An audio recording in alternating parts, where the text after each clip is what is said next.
Hey guys, I'm FatBuddyCat, and this is a wicked little mini bike. Alright, today we're going to get this Coleman ct100u right outside, and we're going to see what she does fresh from the factory. Be sure to wear a helmet. This is going to be fun.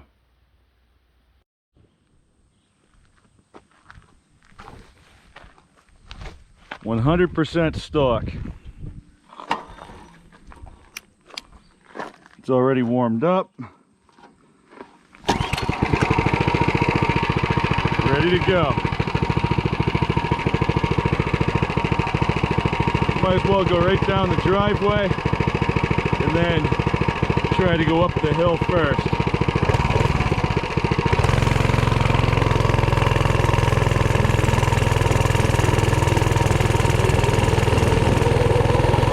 Took a second to engage there.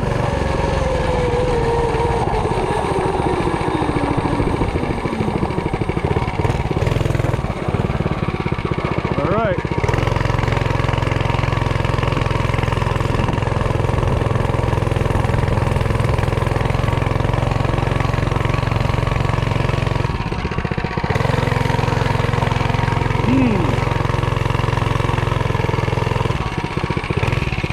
Maybe if we get a little running start.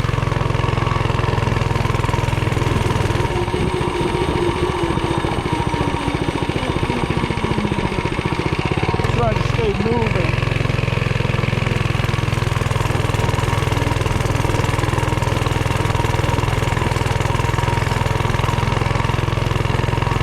Oh yeah. Oh yeah, we're there. Okay. We're slipping though. There we go. Full steam ahead.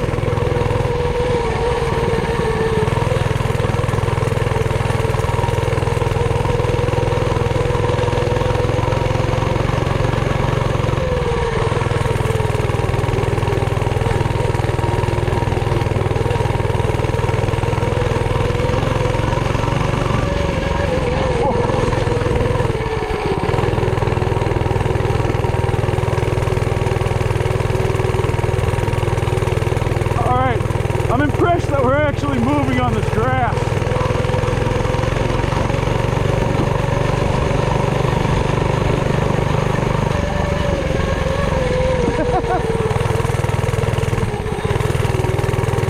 Oh, gotta keep it going. Slip, slip, slip, slip.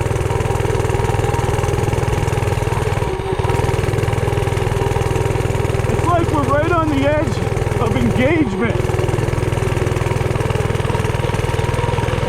Once it engages, it picks up a little. Probably because the engine's under a massive load.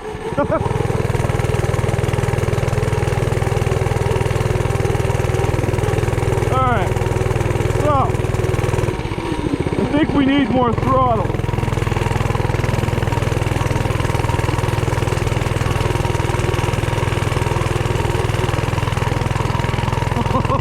This was a bad idea.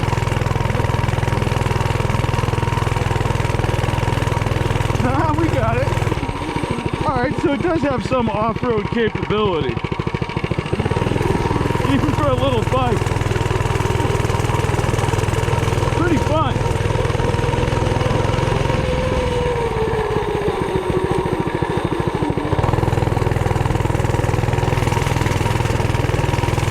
Try the driveway one more time.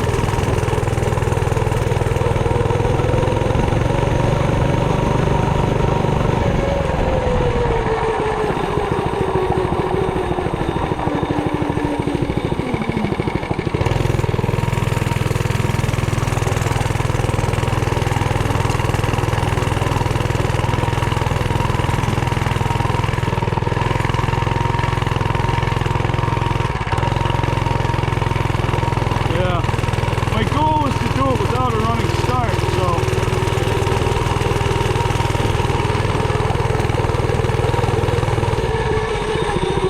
we can squeeze a little more out of this thing.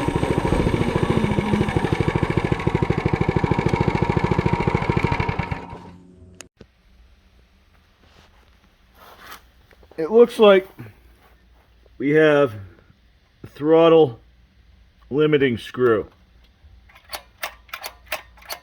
So if we were to back this out, then we would go at least full twist up here, and we'll get all the butterfly down on the carburetor itself. Problem is, this screw is tack welded.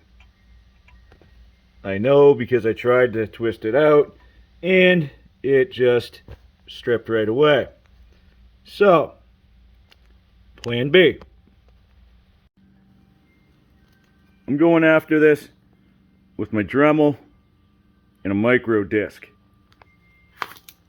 I just used a rag and some painter's tape to kind of section this thing off. This is the tube for my shop vac. That's hooked up. I'm going to turn that on while I'm cutting this. It might be overkill, but at least there's no flakes going in and sticking to my flywheel.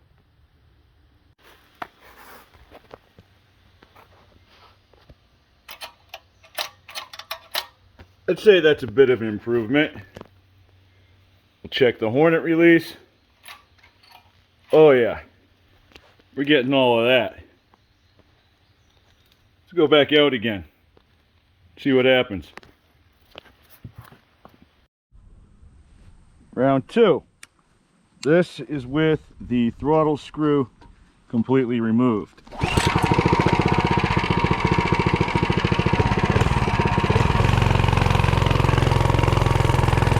My knees actually fit comfortably under the handlebars.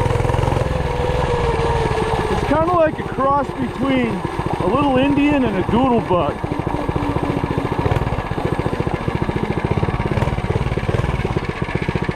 Alright, try it from a full stop, give her the beans, hope for the best.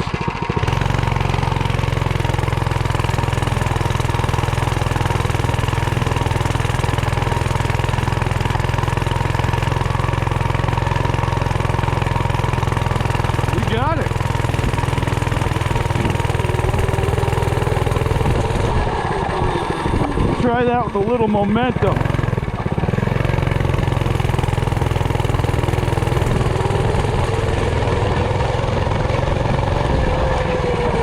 It's definitely quicker downhill.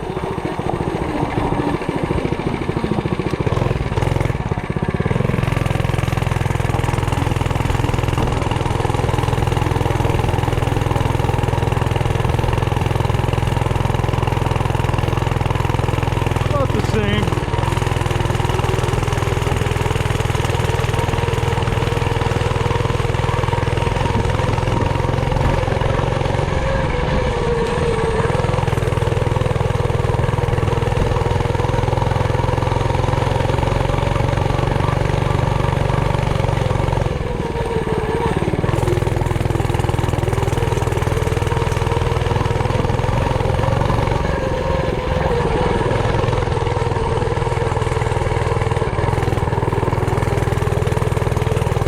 Definitely faster.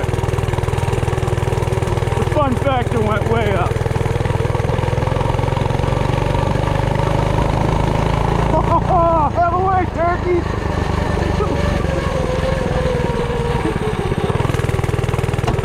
Oh.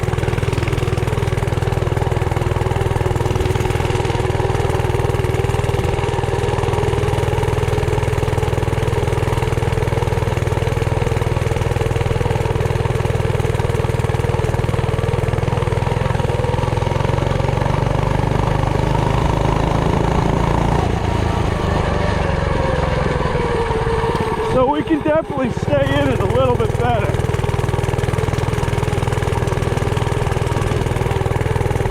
still not very impressive. But, you know, what am I, 240? And they say 150 max, right? So, you know, got like 110 pounds.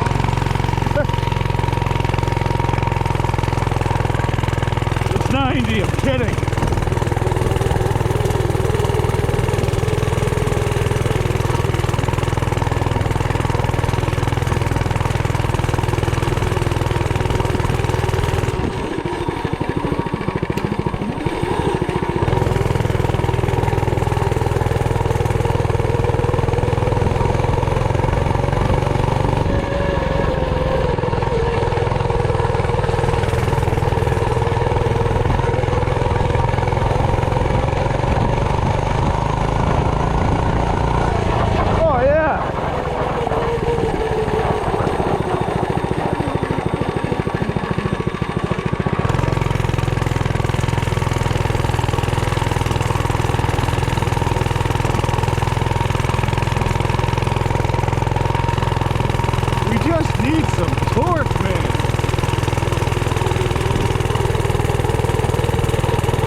I also need to adjust the brake.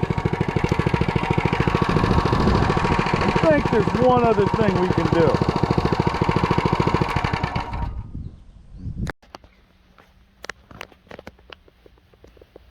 It appears that Coleman had a brake installed on this that's a little bit different than the other mechanical brakes I've dealt with in the past.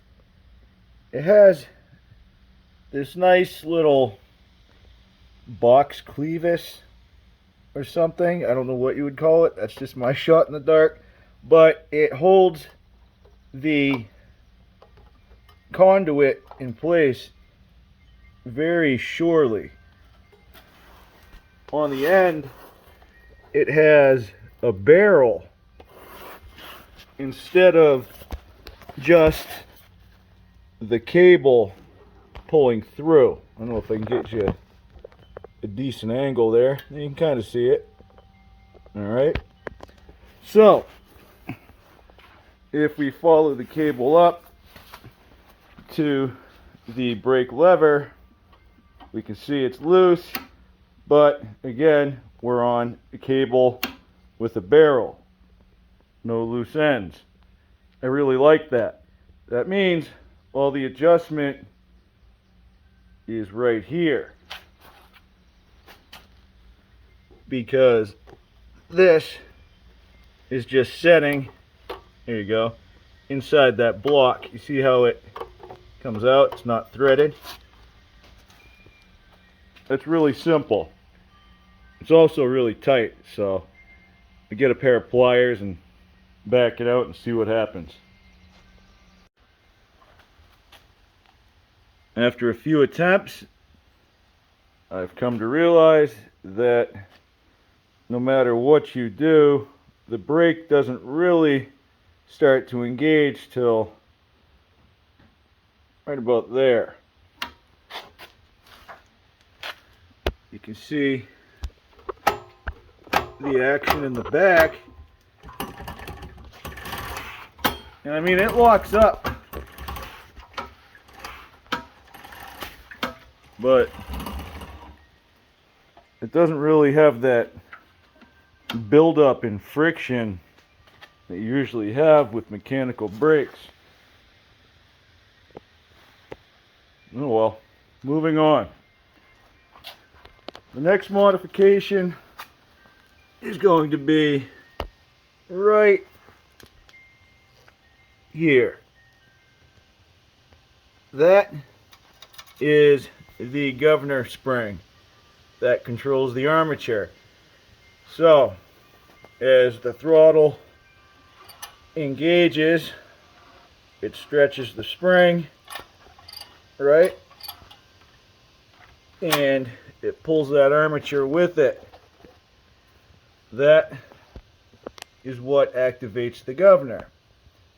So, if we make that spring rigid and we engage it with the throttle, we should pull the armature off directly instead of gradually.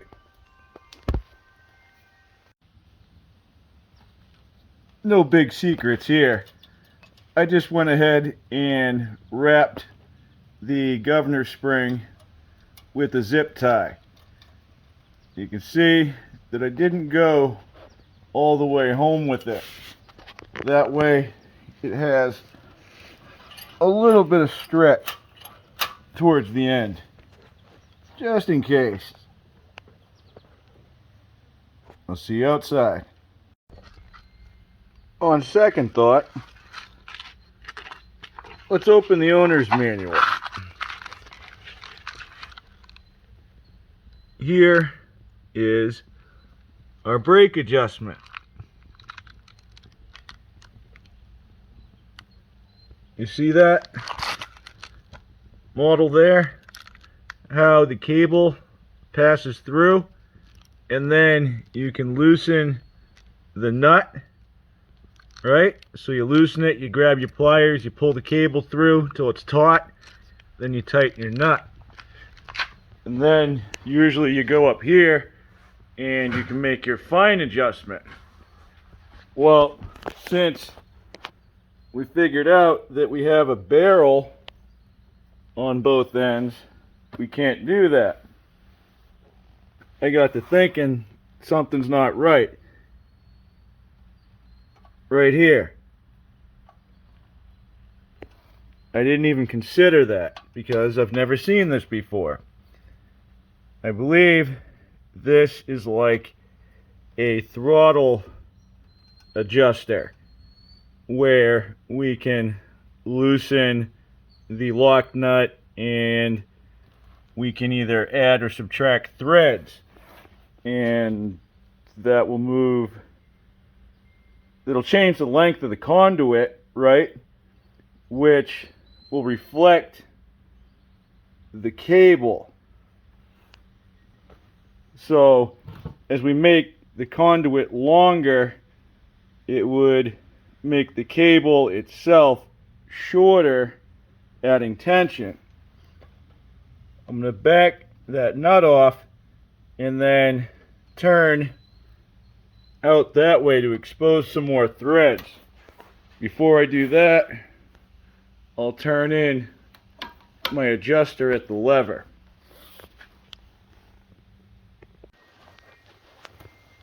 I have about half of the total threads exposed. I backed it out all the way to see what kind of length we were working with.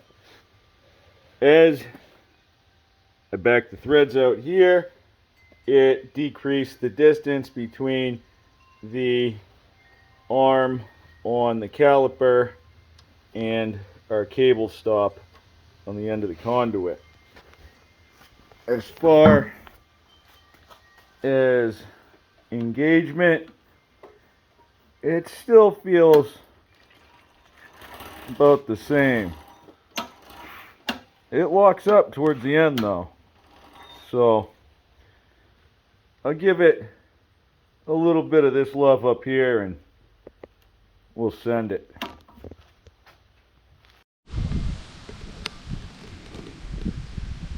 I made that adjustment up here at the brake lever, and it was definitely more noticeable the second time around.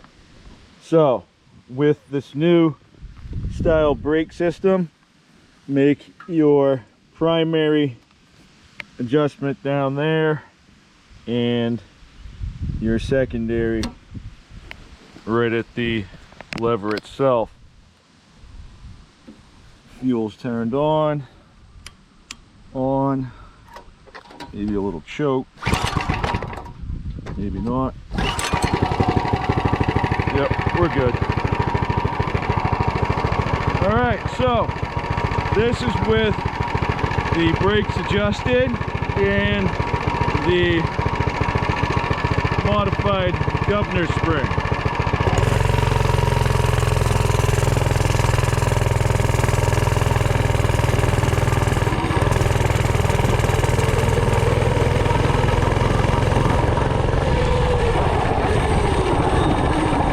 brakes are way better.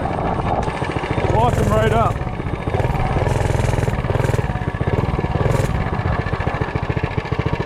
Now let's see if the zip tie made a difference.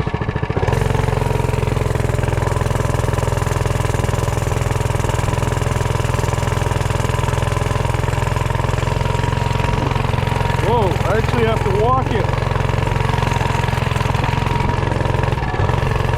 So, that's not good. We're engaging sooner and it's eating up the power of the motor.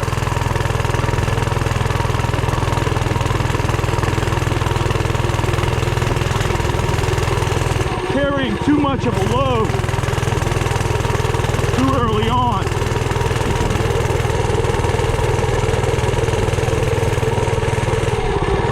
It's hard to really back off it and get it right where it needs to be.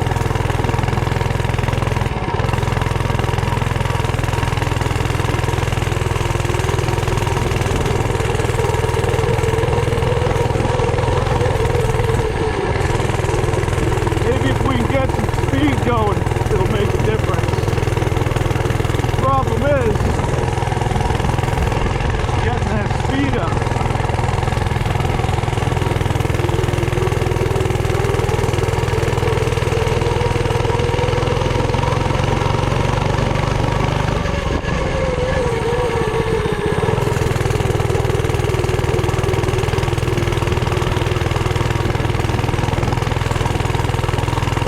Possibility is that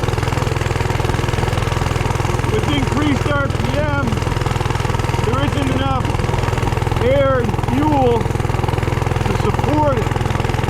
So you're not getting an efficient cycle or building any power.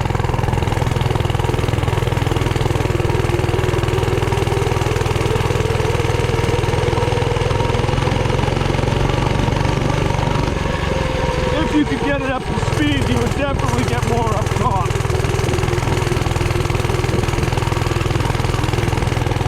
But then the tuning stuff would happen. So, yeah, this isn't good. I'm not even going to try going up there.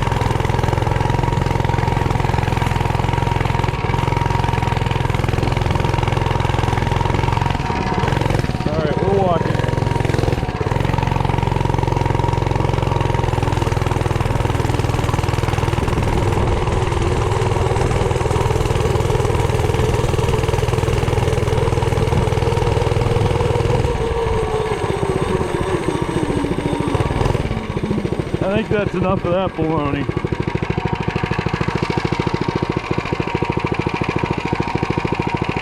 Call that busted.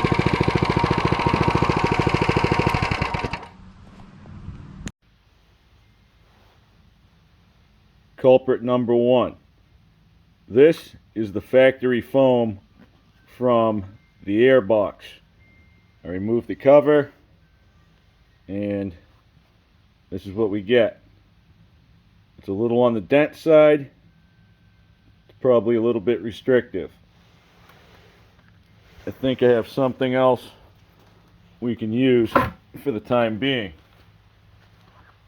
It doesn't get much better over here on the exhaust side. This is a lot heavier than it looks. And I don't think it is this heat shield that's adding all that heftiness. So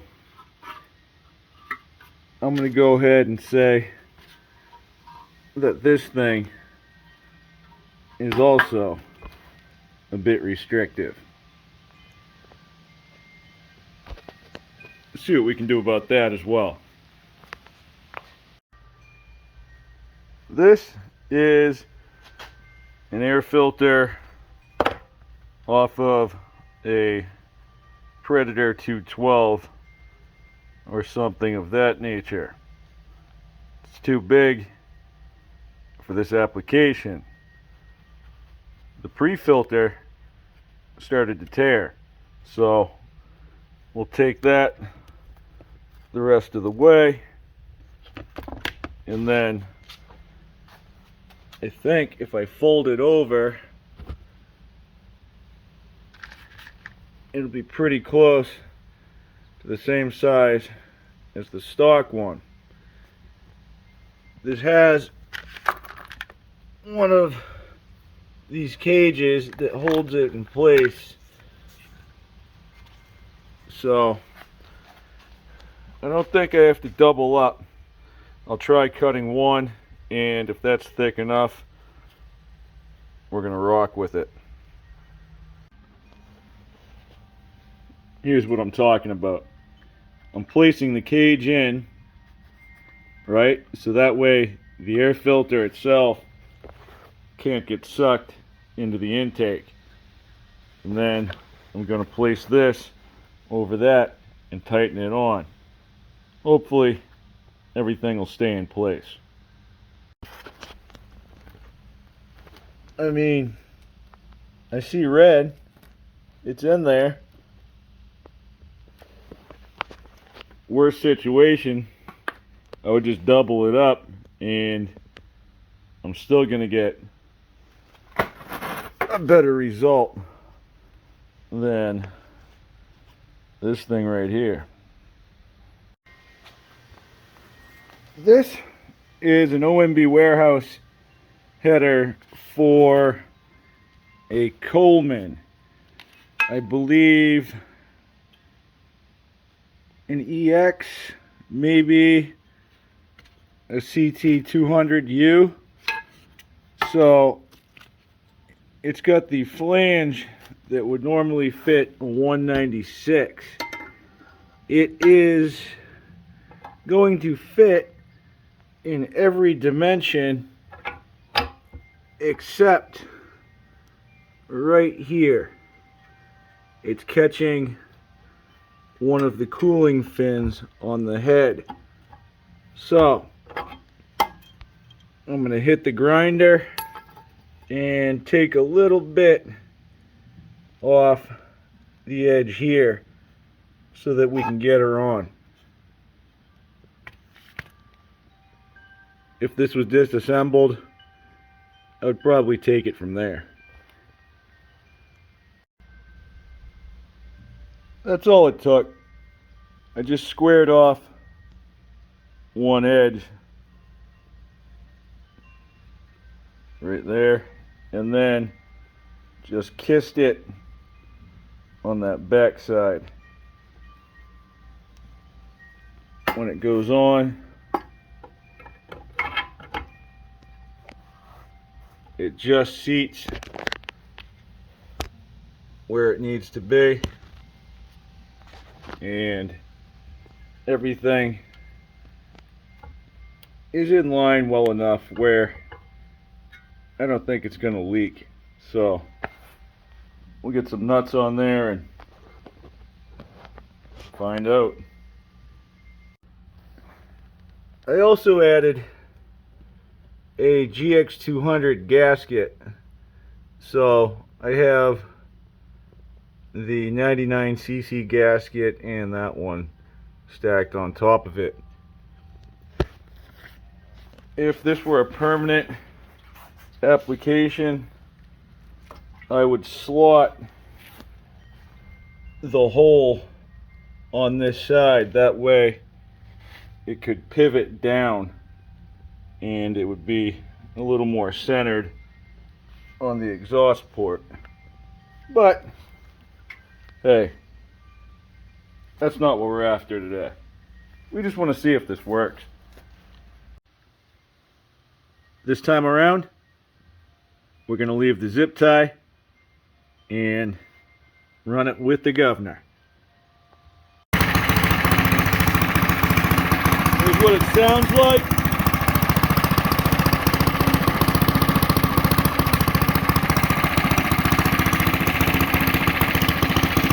I like how it's down inside the frame.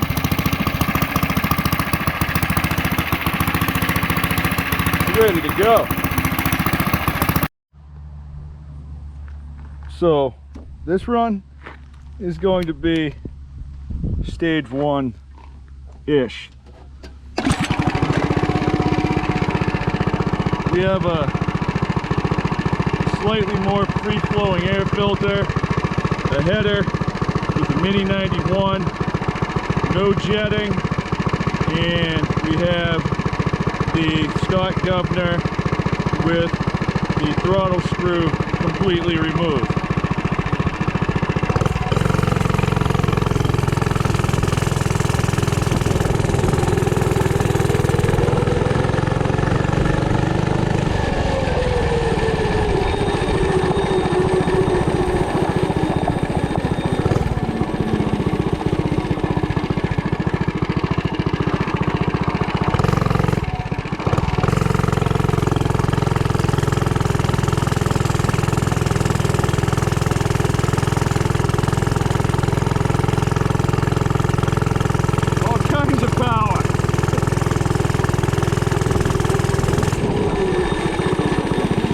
Try it with some momentum.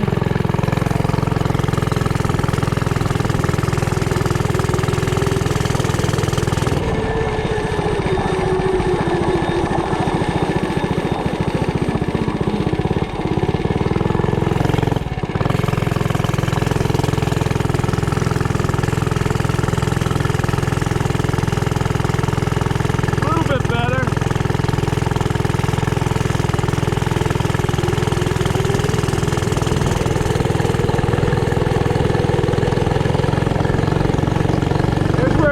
Up. I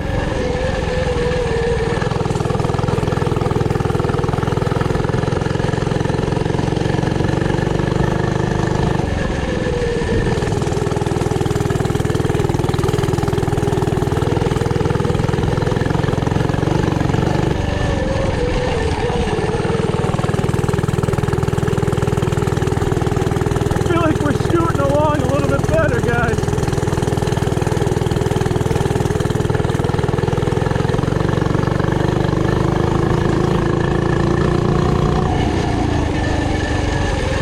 Absolutely.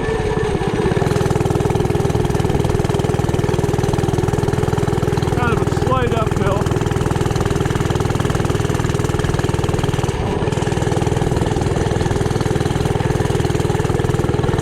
I'd still say there's a little improvement.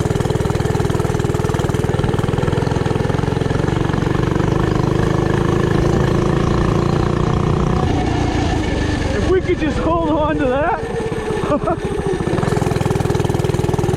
we get a result.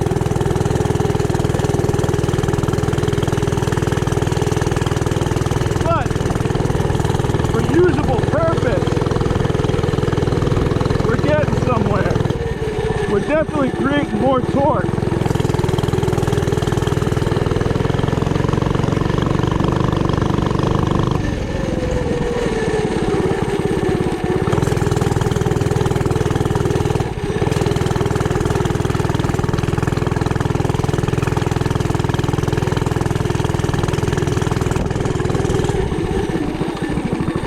Not like we're gonna climb up this, but whoa.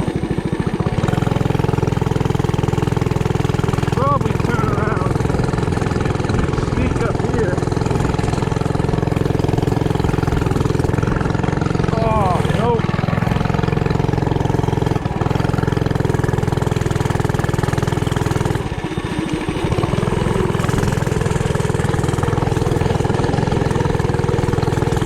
Try the other direction.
about.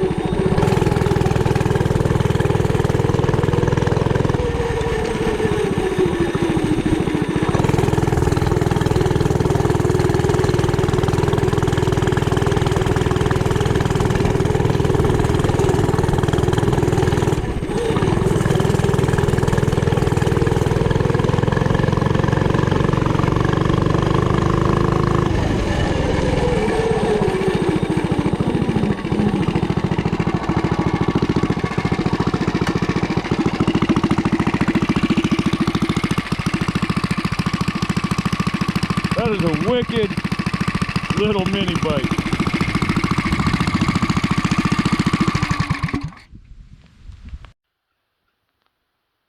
I now have this little engine off of the mini bike. We're at something of a crossroads. I could spend a little bit of time and a lot of effort disassembling this engine and moving some performance enhancing parts from my 79cc to the 99cc.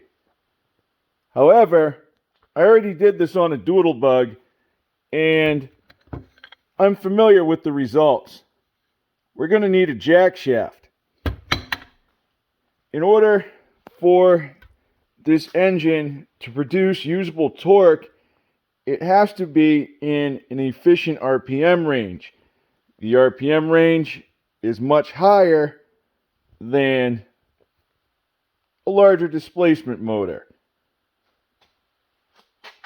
The issue with the jackshaft, well, that has to do with the stock engine plate.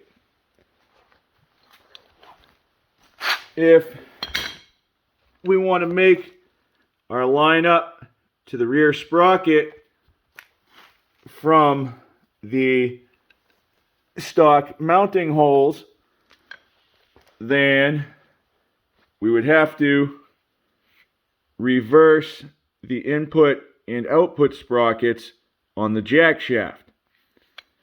What does that mean? Well,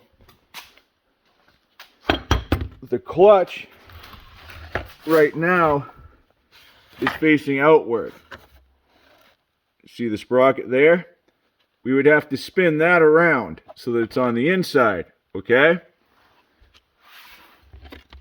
That would make this our input sprocket. Usually that's your output sprocket.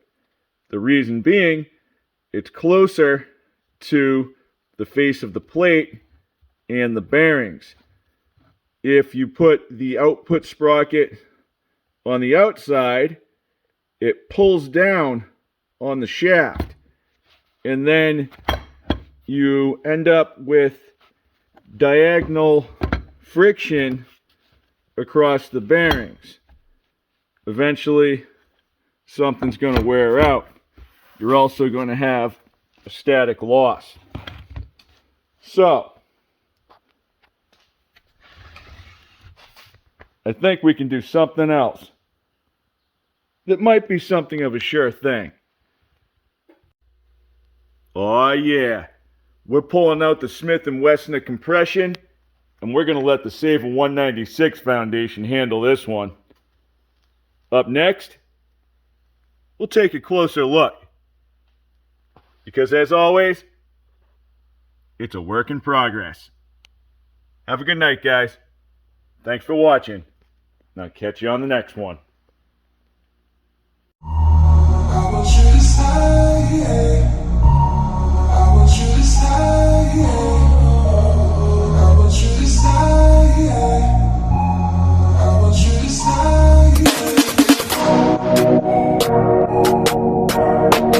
stay.